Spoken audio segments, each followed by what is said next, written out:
সমস্যার উপরে সমস্যা বুঝতে পারি না যে কোথায় দিয়ে কার সমস্যা হয়। আরে বাবা, সেদিনকে একটু জুয়েলারির চুরির একটা ভিডিও পোস্ট করেছি। কোন আমার প্রোফাইলের কোন সাপিনী আছে, সেই সাপিনী ব্রাইডের বাড়ির লোকদের, ব্রাইডের বাড়ির লোকদের সব জায়গায় সেই ভিডিওটা পাঠিয়েছে। এখন তারাদের তো ব্লক করে রেখেছি, তারা তোমাকে পায় নাই। কিন্তু সোনার যেই দোকানের সোনাটা চুরি করেছে, সেই দোকানদারের মালিক পর্যন্ত ফোন করে বলতেছে যে আপনি আমাদের দোকানের সোনার চুরি করেছেন, সেটা আবার ভিডিও পোস্ট করেছেন, এটা কি আপনার ঠিক হয়েছে? তখন আমি তারে কইলাম, কেন?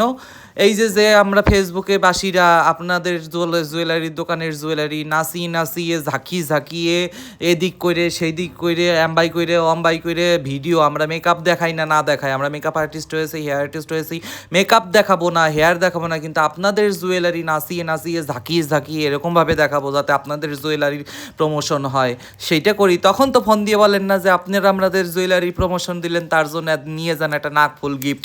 তা তো করেন না, কিন্তু একটা জুয়েলারি নিয়ে একটু বাজে ভিডিও হয়েছে দেখে আপনারা একেবারে ফোন দিয়ে একেবারে উল্টে এলাচ্ছেন। কি বলবো আর, সমস্যার আপনাদের জীবনেই সমস্যা। ভালো থাকুন, সুস্থ থাকুন, সুন্দরভাবে জুয়েলারি বিক্রি করুন, আর দিন দিন আরও সোনার দাম বাড়ান, আপনারা বড়লোক হন, এটাই আশীর্বাদ করি।